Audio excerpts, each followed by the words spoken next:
지난 세기에 가장 유명한 신앙 저술가라고 말할 수 있는 사람이 C.S. 루이스입니다.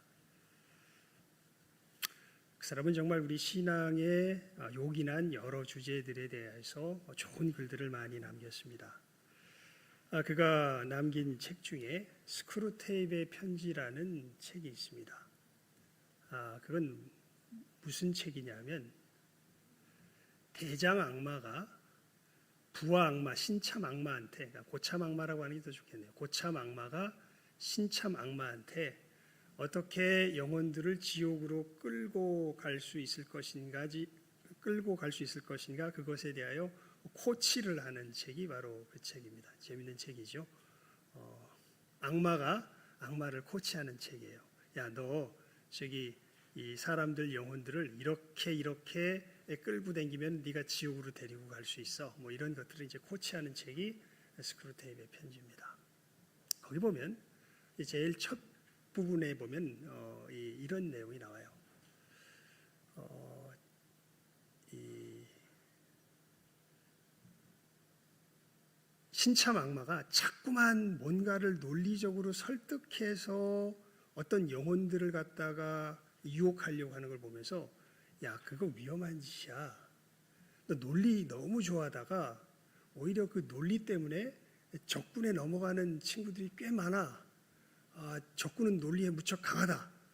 논리로 사람들을 유혹하면 안 돼 라고 이야기하면서 자기가 어떤 한 학자를 유혹한 이야기를 이렇게 합니다. 하루는 자기가 잘 꼬이던 이 학자가 깊이 있게 자기 인생에 대하여서, 실체에 대하여서 고민하기 시작합니다.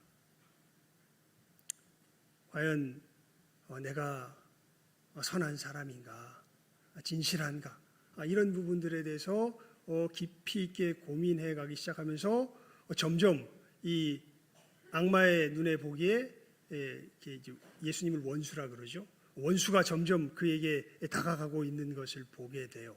그래가지고 제가 급히 그 학자에게 말을 걸었다는 거예요. 뭐라고 말을 거냐면, 야, 이렇게 중요한 문제는 일단 밥을 먹고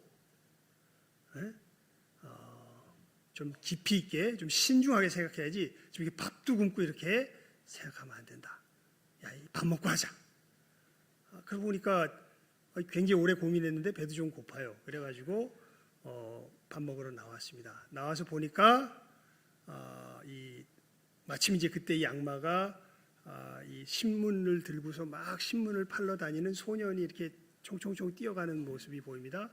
그것을 보여주고 또 버스가 지나가는 것을 보여주고 이런 것들을 막 보여줍니다. 그러니까 그때 그러면서 야, 네가 생각하는 그 선과 영원한 것과 이런 것들은 다 허상이고, 지금 네가 눈에 보는 이 신문 팔고 있는 소년, 이 지나가는 버스, 네가 먹어야 될 밥, 이런 것들이 실상이지. 왜 허상에 속아서 그래? 그래서 그 학자가 지금 자기들의 아버지 사단의 품에 고이 안겨서 잘 지내고 있다고 그렇게 신참 악마에게 코치하고 있죠. 여러분, 우리가 인생을 살아갈 때 정말 중요한 게 있는데요. 그게 뭐냐면 무엇이 실제인가 하는 겁니다. 무엇이 실제인가? 무엇이 진실하게 계속해서 남아있는 것인가?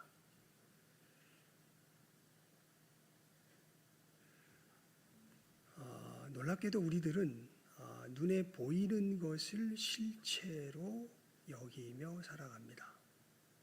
그런데 정작 눈에 보이는 것들은 한 번도 그 상태로 있는 적이 없어요.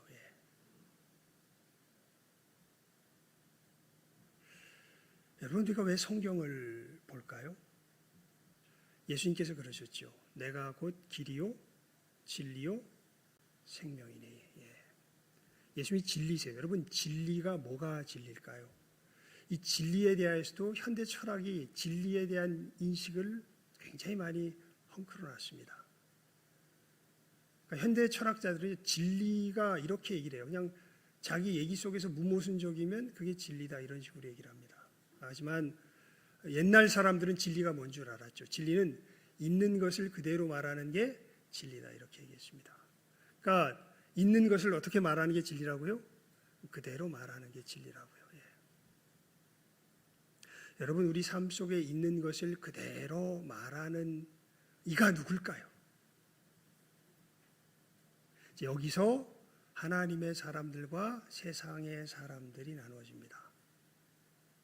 하나님의 사람들은 이 세상에서 있는 그대로 진리를 말하시는 분이 누구인 것을 정말 절대적으로 믿냐 하면 하나님이신 것을 믿어요. 근데 세상에 속한 사람들은 이 세상에서 절대적으로 있는 것을 누구 생각대로 있다고 생각을 할까요? 자기 생각대로 있다고 생각을 합니다.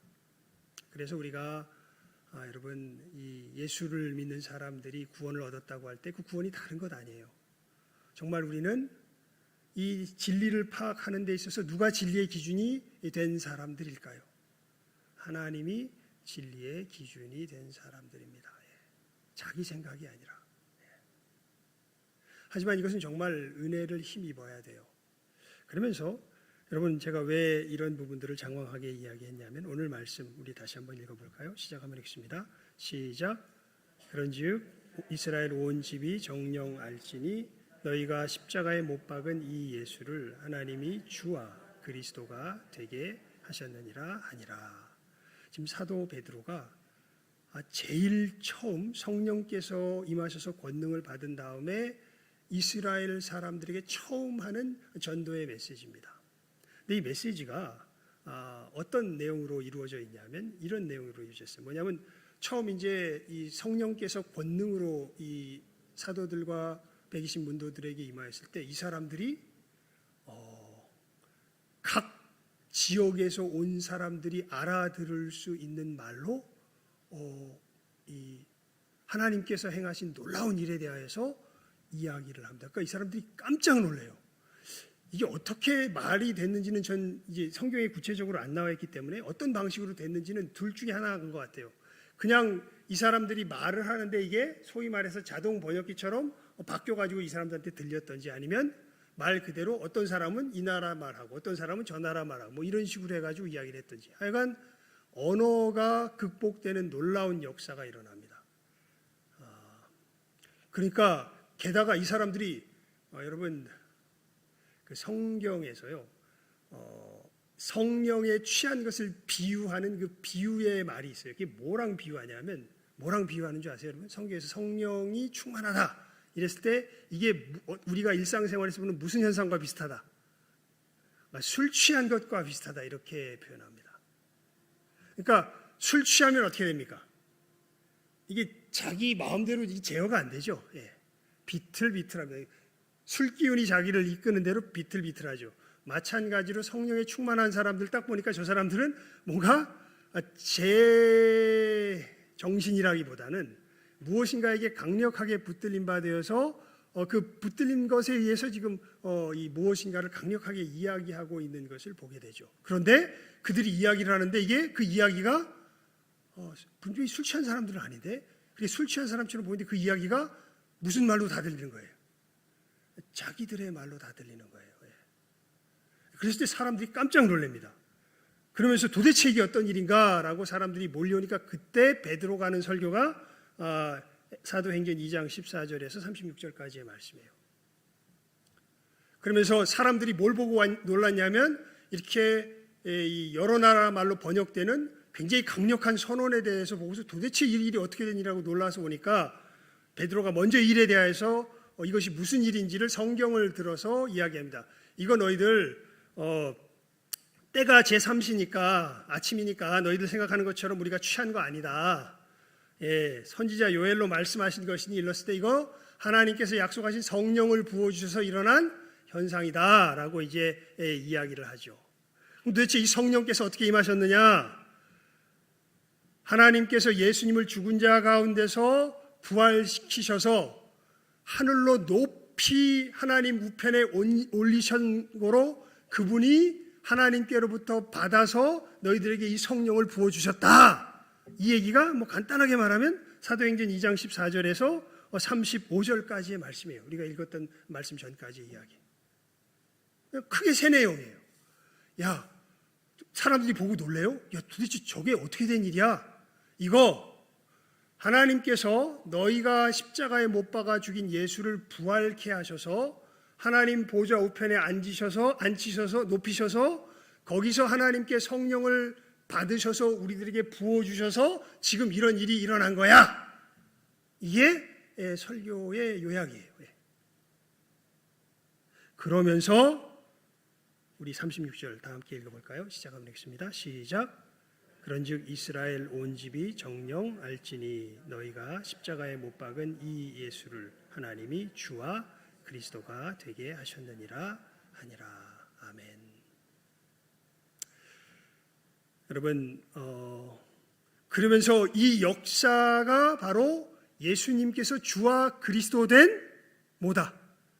증거다라고 지금 이야기하고 있는 거예요. 그랬을 때 우리가 예수님께서 주시오 그리스도다라는 것이 무엇인지에 대해서 이제 우리가 분명하게 알고 있어야 되죠. 왜냐하면 여러분, 우리가 사도신경으로 신앙 고백할 때 전능하사 천지를 만드신 하나님 아버지를 내가 믿사오며, 그 다음에 어떻게 됩니까? 시작. 우리 저기 처음 하지 말고 했고, 자, 두 번째 시작. 우리 주 예수 그리스도를 믿사오니.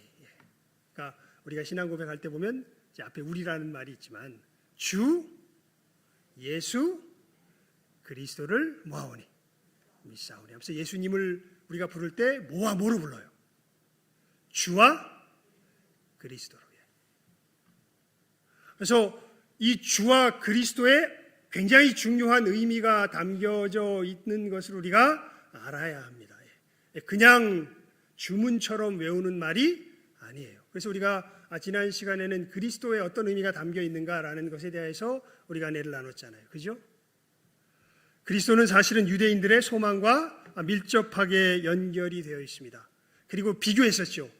유대인들이 그때 바랬던 그리스도의 모습으로 예수님께서 오신 것이 아니에요. 놀랍게도 예수님께서 그리스도 되시면 유대인이 전혀 기대하지 못했던 모습으로 예수님께서 그리스도가 되셨습니다. 그러니까 제자들도 예수님께서 그런 그리스도라는 것을 예수님께서 부활하시기 전까지는 알지 못했어요. 그래가지고 예수님께서 십자가에 죽으시니까 이 엠마오로 가던 두 제자들 같은 경우에도 에이구 이제 다 끝났다. 우리는 예수님이 그리스도시라고 생각하고 쫓았는데 저분이 저렇게 로마의 압제 속에서, 폭력 속에서 오히려 로마의 그 압제를 갖다가 멸하고 우리나라를 우뚝 세우시는 그런 모세와 같은 능력 있는 모습을 보이는 게 아니라 오히려 그 압제 속에서 억울한 죽음을 당하면서 그들의 이 휘두르는 칼날 앞에 자기 목을 내주는 연약한 모습을 보고서 아유, 저분이 선지자였던 건 맞는 것 같은데 그리스도는 아니었나 봐, 이러면서 돌아가죠. 근데 그 주님께서 부활하셔서 엠마오로 가는 두 제자를 만나셔서 예수님께서 어떤 그리스도이신지를 성경을 통해서 알려주시죠. 그 다음에 이들이 예수님께서 그러한 그리스도시라는 것을 믿고 다시 예루살렘으로 돌아가게 되는 역사가 누가복음 24장에 보면 기록되어 있습니다. 그러니까 예수님께서 어떤 그리스도시냐, 뭐 간단하게 우리가 지난주에 나누었던 은혜를 정리해 보면 어떤 악한 체제를 전복시키는 분이 아니라 악 자체를 정복하신 분이죠. 그리고 눈에 보이는 어떤 성전과 제도를, 성전 하나님 앞에 드리는 예배 제도를 다듬는 분이 아니라 아예 우리들이 하나님이 거하시는 성전이 되게 만들어버리신 분이시죠. 그렇게 함으로 여러분, 이 세상에 수많은 제국과 사람 문명과 문화가 나타났는데 그 결과 어떻게 됩니까? 세상이 좋아집니까? 나빠집니까? 여러분, 올 여름 희한하게 별로 안 덥죠? 왜 그런가 저도 궁금해서 이렇게 일기예보 이렇게 뒤져보니까요. 지금 뭐 북유럽 어디 이런 데는 난리랍니다. 어마어마하게 뜨겁대요. 그래서 여름철인데요. 막 동네가 다 타버려요. 너무 뜨거워가지고. 영국 어딘가 보니까. 왠가 보니까 이 곳곳에 뭐 열 블록 현상이래나 뭐 해가지고 열이 이렇게 있어가지고 기후 자체가 어디 변해버린 거예요, 사실은. 그래서 예전에 일어나지 않던 일들이 일어난다. 왜 이런 일이 일어납니까? 우리가 만든 지금 우리가 자랑하는 이 문명 때문에. 여러분, 우리가 만든 문명이 우리를 이롭게 하나요? 해롭게 하나요? 일단은 이롭게 하는 것처럼 보이는데 그 늘 뒤에 가보면은 해로운 죽음의 그림자가 훨씬 더 큽니다. 여러분, 우리가 도시 생활을 하는 것이 굉장히 편리하죠. 그런데 여러분, 옛날에는 왜 모여 안 살았었을까요? 전염병 때문에 그랬습니다. 근데 백신이 발명되면서 도시에 사람들이 모여 살기 시작한 거예요. 근데 요즘 우리가 큰 재앙을 당하는 게 뭐 때문에 지금 재앙을 지금 왜 다 마스크 쓰고 있으니까 이것을 이제 다시 막을 수 있는 길들이 없어지죠. 우리가 만든 문명이 여러분 우리를 해롭게 하나요? 이롭게 하나요? 지금 우리는 지구가 멸망할 것을 염려하면서 살아갑니다. 그러니까 이럴 썩어질 사람의 편의와 의가 아니라 그러니까 불의하죠, 사실은. 그리고 우리가 여러분 늘 우리 정치권이나 우리 삶에서 보는 건 우린 정말 신기해요. 의로운 사람을 봅니까? 못 봅니까? 못 봐요.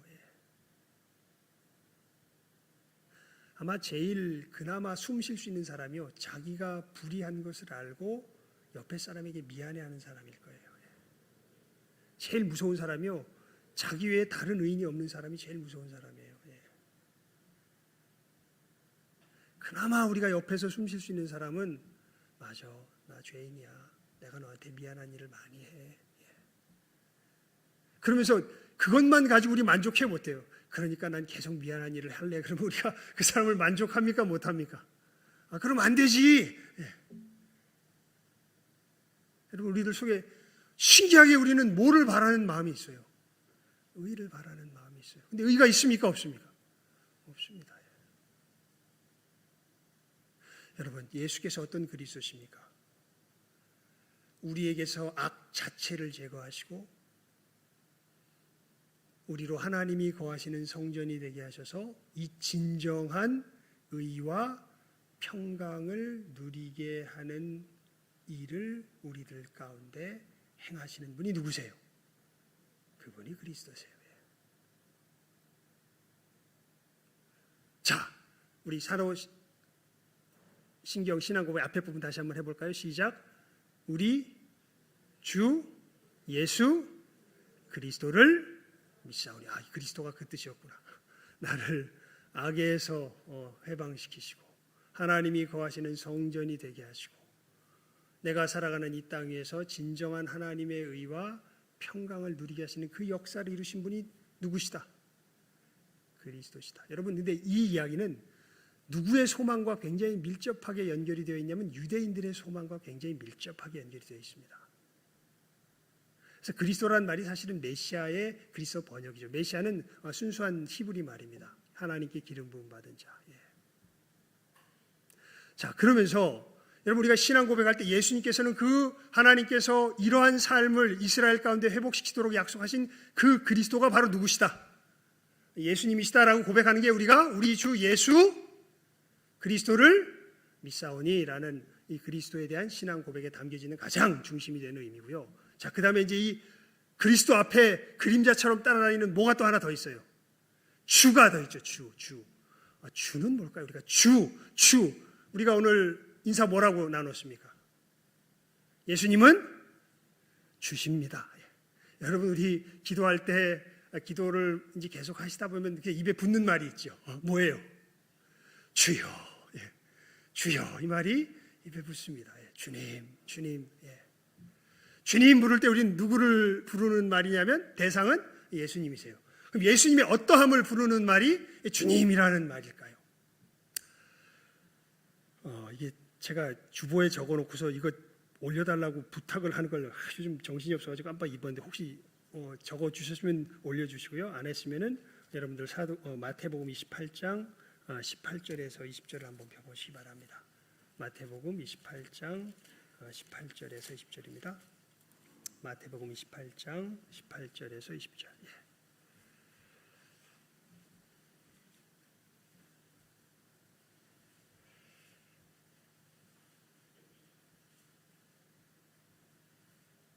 시작하면 읽습니다. 시작. 예수께서 나와 일러 가라사대 하늘과 땅의 모든 권세를 내게 주셨으니 그러므로 너희는 가서 모든 족속으로 제자를 삼아 아버지와 아들과 성령의 이름으로 세례를 주고 내가 너희에게 분부한 모든 것을 가르쳐 지키게 하라. 볼지어다 내가 세상 끝날까지 너희와 항상 함께 있으리라 하시니라. 아멘. 참 여러분, 그러니까 아까 얘기하다가 그 얘기를 빼먹고 지금 바로 넘어와 버렸는데 너무 급해서. 여러분, 우리가 생각하고 우리가 눈에 보여지고 우리 손에 잡히는 게 실체가 아니라 어디에 기록된 게 실체예요? 이 성경 말씀에 기록된 게 실체예요. 그러면서 이 성경 말씀에 예수님께서 뭐라고 말씀하시는가, 우리 특별히 28장 18절 말씀을 한번 보시기 바랍니다. 다시 읽습니다. 28장 18절만 읽습니다. 시작. 예수께서 나와 일러 가라사대 하늘과 땅의 모든 권세를 내게 주셨으니. 예수님께서 지금 뭐라고 말씀하시냐면 부활하고 승천하신 후에 하늘과 땅의 모든 권세가 누구에게 있다? 내게 있다. 여러분, 이 당시 권세의 끝판왕이 누구냐면 가이사입니다. 왜냐하면 로마 황제요. 로마 황제는 세계를 제패해 버렸고요. 로마를 중심으로 모든 곳에 도로를 뚫어가지고 그 어마어마한 군사력으로 어느 곳에서도 전쟁이 일어나지 않게 완전하게 그 당시 사회의 질서를 잡아놨어요. 그래서 유명한 말이 있습니다. 팍스 로마나라고요. 로마가 제공하는 평화. 어느 나라도 찍소리도 못해요. 그러니까 세상 누가 주인입니까? 그렇게 되는 순간 이 세상의 주인은 누구인 게 너무나 분명해 보여요. 로마의 황제인 게 너무 분명해 보여요. 그래서 그 당시에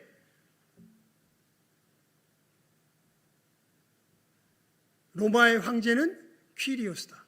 이 퀴리오스라는 말이 헬라 말로 주라는 뜻입니다. 주인. 로마의 황제가 주다라는 이야기가 공공연히 이야기되고 있는 그때가 바로 이 예수님께서 이 부활 승천하셔서 이 제자들에게 명령을 하신 때에 그 로마 황제가 주라고 고백해요. 그래서 여러분, 그 당시 로마에는 황제 숭배가 있었어요. 이건 신적인 분이 아니고 이런 일이 도무지 있을 수 없다 해가지고 로마 황제를 숭배하게 했고, 기독교인들이 박해받았던 가장 큰 이유 중에 하나가 로마 황제를 숭배하지 않는다고 고발을 받아서 사실은 죽었던 거예요. 그러니까 로마 황제를 퀴리오스라고 고백을 해야 되는데 이 당시 사람들은 로마 황제가 퀴리오스가 아니라 누가 퀴리오스다. 하늘과 땅의 모든 곳에는 로마 황제가 그 도로 닦아놓고 군사력 가지고 있어서 있는 그 사람이 진짜 권세자가 아니라 진정한 권세는 누가 가지고 있다? 예수께서 가지고 있다라고 고백한 사람들이 누구예요? 예수의 사람들이에요. 여러분, 그러니까 우리가 예수의 사람이라면요, 여러분, 우리들의 삶의 모든 것을 주장하는 진정한 권세는 누가 가지고 계시다? 누가 가지고 계시다? 예수께서 가지고 계시다. 이게 예수는 주시다라는 고백의 첫 번째 의미예요. 여러분, 지금 내 삶에 벌어지는 이 일들, 참 고통스럽고 아픈 일들 참 많습니다. 여러분, 그 일들이 이게 다 누구의 권세 아래서 지금 일어나는 일일까요? 예수는 주시다라고 고백하는 사람들은 이게 다 누구의 권세 아래서 일어나는 것임을 고백하는 거예요. 예수의 권세 아래서 일어나는 일들임을 고백하는 거예요. 여러분, 예수님의 권세 아래서 일어나는 일들이라면 우리가 이거 염려할 필요 있을까요? 없을까요? 과정은 어떻게 복잡하게 전개될지 모르지만 그 궁극은 누가 다스리고 계시는데, 예수께서 다스리고 계시는데, 그 전능하고 공의롭고 선하신 왕께서 이 모든 것들을 통치하고 주장하고 다스리고 계시는데 이게 나빠지겠습니까? 좋아지겠습니까? 좋아지겠죠. 그래서 사도 바울이 그렇게 이야기하죠. 하나님을 사랑하는 자 곧 그 뜻대로 부르심을 입은 자들에게는 모든 것이 합력하여 어떻게 된다고요? 선을 이루느니라. 그래서 항상 뭐해라? 기뻐해라. 범사에 뭐해라? 감사해라. 이건 다 예수께서 주심을 진정 고백하는 사람들만이 가질 수 있는 삶의 태도예요. 예수님 누구시니까? 주시니까. 이 세상의 진정한 주권자시니까. 그것을 믿는 사람들이죠. 누가? 우리 주 예수 그리스도를 믿사오니. 우리가. 자, 두 번째 주의 의미가 또 있습니다. 이게 뭐냐면요, 여러분, 이 사실은 이 성경의 주라고 번역된 이 퀴리오스라고 번역된 이것이 구약이 70인경이라고 헬라말로 번역이 된 구약이 있거든요. 거기 보면 구약 성경에 어떤 말을 퀴리오스라고 이 번역을 해놨냐면 여호와라는 말이 들어가면 이거 다 뭐라고 번역했냐면 퀴리오스라고 번역을 해놓습니다. 그러니까 여호와의 이름은 여러분 아시죠? 우리 그래서 오늘 예배 시간에도 그 이름을 선포했는데, 이스라엘 백성들 출애굽하려고 할 때 모세가 하나님께 물어보죠. 하나님, 내가 도대체 우리 백성들에게 가가지고 당신의 이름을 뭐라고 말씀드리면 좋을까요? 그랬더니 나는 뭐로라? 여호와로라. 그러면서 그 의미를 설명해 주셔. 나는 스스로 있는 자다. 이렇게 하나님께서 그 의미를 설명해 주시죠. 자, 그런데 이 요한복음에 보면요, 이건 그냥 제가 찾아서 읽어드릴게요. 어차피 제가 여기다 적어놓지 않았기 때문에. 요한복음 8장에 보면 예수님께서 유대인들과 대화하는 부분에서 이런 이야기를 하세요. 24절 말씀해 보면요, 내가 너희에게 말하기를 너희가 너희 죄 가운데서 죽으리라 하였노라. 그러면서 이런 말씀을 하세요. 너희가 만일 내가 그인 줄 믿지 아니하면, 여기서 내가 그인 줄이라고 우리말로 번역이 되어 있는데 이게 사실은 헬라말을 그대로 옮겨보면 에고 에이미라고 되어 있어요.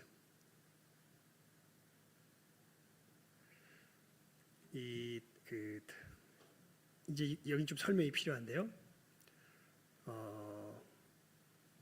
에고 에이미라는 말이 영어로 좀 비교를 해야 되는데 영어 익숙치 않은 분들은 그냥 들어만 두십시오. 뭐 잊어버려도 좋습니다. 의미만 알면 됩니다. 후에 여러분, he is a man, 이게 의미가 이렇게 됩니다. he is 그러면 그는 있다 이런 말이에요. he is a man 그러면 그는 남자다 그런 말이에요.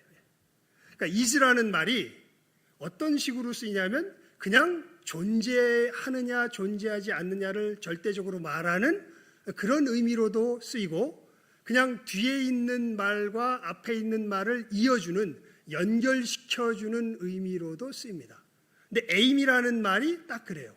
헬라 말에서 보면 에고 에이미 할 때 이게 존재 자체를 있다 없다를 나타내는 말로도 쓰이고, 사실은 나는 포도나무요 할 때 그때 이제 에고 에임이 뭐 포도나무에 해당하는데 그건 지금 잊어버렸는데, 이렇게 이야기하면서 이것과 이것을 연결시켜주는 말로 쓰이는데, 예수님께서 너희가 만일 내가 그인 줄이라고 할 때 내가 있는 자인 줄 이렇게 쓴 거예요. 그러면서 28절에도 너희는 인자를 든 후에야 내가 그인 줄이라고 28절에도 번역이 되는데 에고 에임인 줄, 내가 있는 자인 줄 알고 이렇게 됩니다. 이게 무슨 얘기냐면, 여러분 이 말투를 보게 되면요, 뭘 예수님께서 상기시키는 것을 볼 수 있냐면, 하나님께서 이스라엘 백성에게 자기 자신을 소개할 때 그 이름 여호와, 나는 어떻게 있는 자다? 스스로 있는 자다. 그래서 예수님께서 사람들에게 자기를 소개하실 때 놀랍게도 자기를 여호와 하나님으로 뭐 하세요? 소개하세요. 그러니까 이런 부분들이 성경에 보면 말투에 보면 곳곳에 신비한 부분들이 나타나요. 뭐냐면 우리 성경에 이렇게 번역된 부분들 있죠. 내가 진실로 진실로 너희에게 이르노니. 이게 헬라말로 그대로 옮겨보면 이렇게 돼요. 아멘, 아멘, 레고히민. 진실로 진실로라고 번역된 말은 아멘이란 말의 우리나라 번역이에요. 여러분, 아멘 언제 씁니까? 이게 저기 그 히브리 말 아멘을 그대로 음역한 건데 헬라 말로. 아멘이란 말 언제 씁니까, 우리가? 하나님 말씀 듣고 우린 보통 그대로 되게 해주세요. 이럴 때 아멘 그러잖아요. 내 소원이 그겁니다. 이럴 때 아멘. 근데 진짜 아멘의 의미는 사실은 이 구약 성경에 보면 선지자들이 만군의 여호와가 말하노라라고 이야기하면서 하나님의 말씀을 딱 전했을 때 이스라엘 백성들이 그 말씀을 듣고 그것이 진정 하나님의 말씀입니다라고 인정할 때 뭐라 그럴까요? 아멘 합니다. 그러니까 아멘의 의미는 그것이야말로 진정한 하나님의 무엇입니다? 말씀입니다라는 뜻이에요. 그래서 무엇이 먼저 선포된 후에 나오는 말이에요. 하나님의 말씀이 먼저 선포된 후에 나오는 말이 뭐예요? 아멘이에요. 근데 예수님은 어떤 중요한 이야기를 하려고 하실 때 어떻게 이야기하시냐면 아멘, 아멘, 내가 말한다. 그러니까 무슨 얘기냐면 이제 앞으로 내가 할 말은 누구의 말이다? 하나님이요. 아멘을 언제 선포해 버리세요? 한 후에 앞에. 이거는 자기가 누구라는 뜻이에요? 하나님이라는 뜻이에요. 그래서 여러분, 우리가 주 예수 그리스도를 믿사오니 할 때 주에는 이 세상의 주관자라는 의미도 있지만 예수님께서 누구시다? 하나님이시다. 특별히 여러분, 이 부분은 우리가 성경을 봅시다. 제가 적어놨죠. 요한복음 5장 펴보시기 바랍니다. 요한복음 5장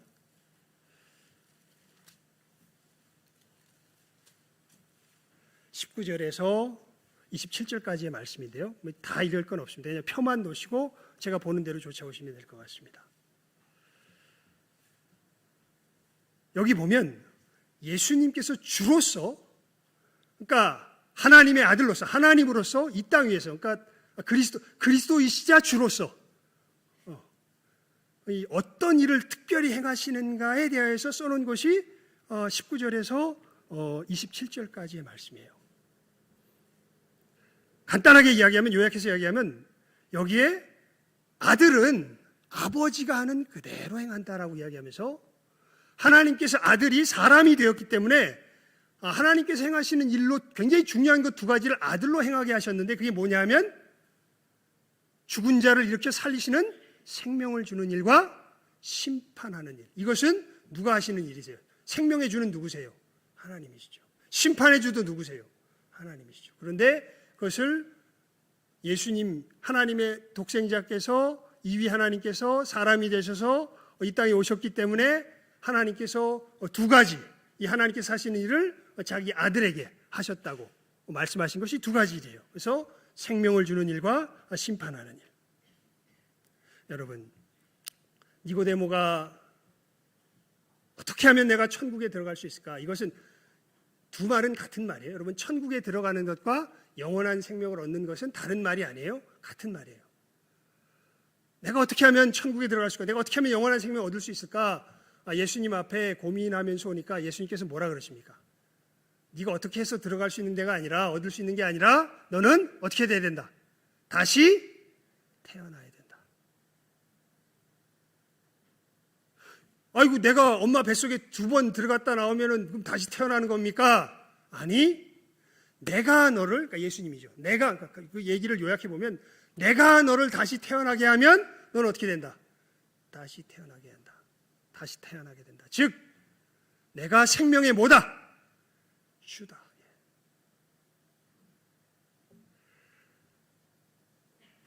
여러분,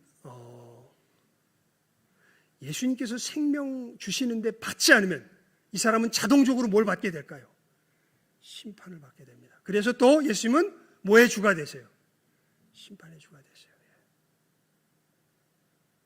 그래서 두 가지 의미입니다. 여러분, 예수님께서 주시다라고 이야기할 땐 이 모든 세상을 다스리고 계시는 진정한 누구시다? 주권자시다라고 하는 그 신앙 고백과 더불어서 예수님은 누구시다? 하나님으로서 우리의 생명과 심판을 주관하는 분이시다라는 것을 고백하는 것이 바로 어느 신앙 고백에 담긴 의미예요? 예수님은 주시다라는 신앙 고백에 담긴 의미입니다. 여러분, 우리가 사도신경으로 신앙 고백할 때 이것을 분명히 할 필요가 있죠. 자, 우리 다시 한번 그 앞부분만 해볼까요? 설교 제목 시작. 우리 주 예수 그리스도를 믿사오니. 그러니까 여러분, 사도신경 신앙 고백할 때 우리가 이 의미를 하나하나 안다면은 신앙 고백할 때 좀 시간이 걸리겠죠. 휙 지나가는 게 아니라 전능하사 천지를 만드신 하나님 아버지를 내가 믿사오며, 그 외아들 우리 주 예수 그리스도를 믿사오니. 그러니까 이런 것들이 하나하나의 의미가 담겨져 있는 것을 아시겠죠. 이 분명한 신앙 고백 가운데 우리의 믿음이 더욱더 굳세어지고 하나님의 백성으로서 힘있게 자라날 수 있기를 주님의 이름으로 축원을 드립니다. 기도하겠습니다. 하나님 아버지, 감사합니다. 저희들 우리가 늘 사도신경으로 고백하면서도 깊이 있게 살펴보지 못하였던 예수님의 주되심에 대하여서 오늘 말씀을 통하여서 성경의 귀한 큰 교훈들을 저희들 살폈습니다. 하나님, 하나님의 말씀이 진리인 것을 압니다. 진리된 말씀이 예수께서 이 온 세상의 주권자시오 참 하나님이시오 우리의 생명과 심판의 주되심을 저희들 이 예수님이 주님이시라는 신앙 고백 가운데 늘 기억하며 이 주님을 기쁨으로 섬기며 나아갈 줄 아는 이 시간 함께 머리 숙인 우리 모든 영혼들 다 되게 하여 주시옵소서. 모든 것 예수님의 이름으로 기도드리옵나이다. 아멘.